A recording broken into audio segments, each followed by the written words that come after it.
కేటీఆర్ 10 ఏళ్లు మీరు అధికారంలో ఉన్నప్పుడు అడ్డగోలుగా రాబందులు లెక్క రాక్షసుల లెక్క తెలంగాణ రాష్ట్రాన్ని దోచుకున్నది మీరు మీ కుటుంబము.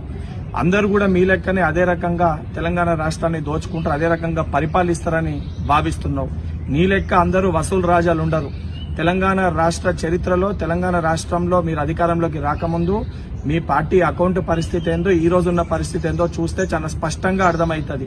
ఆ రోజున్న మీ ఆస్తుల విలువలన్నీ ఈ రోజు ఏ రకంగా అడ్డగోలుగా ఆస్తులు సంపాదించుకున్నారో మీ ఆస్తుల పెంచిన తీరును చూస్తే చాలా స్పష్టంగా అర్థమవుతుంది.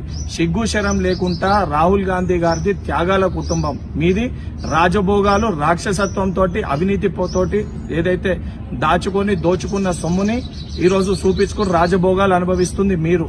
నిజంగా మా ముఖ్యమంత్రి గారు మాట్లాడింది అవసరమైతే రాహుల్ గాంధీ గారి కుటుంబం కోసము తెలంగాణ రాష్ట్రంలో ఉన్న కాంగ్రెస్ కార్యకర్తలు 1000 కోట్లన్నా జమ చేసి పంపించే ఒక శక్తి ఇక్కడ ఉన్న కార్యకర్తలకు ఉందని చెప్పి వారు మాట్లాడినారు. సిగ్గు శరం లేకుండా దాన్ని వక్రీకరించి నోటికొచ్చినట్టు మాట్లాడుతున్నావు. ఒక ప్రధాన ప్రతిపక్ష నాయకుడు ఎల్ఓపీ లీడర్ మన రాష్ట్రానికి వస్తే దాన్ని ఏదైతే స్వాగతించాల్సింది పోయి సిగ్గు లేకుండా నీ నీచపు బుద్ధిని నువ్వు చూపిస్తున్నావు.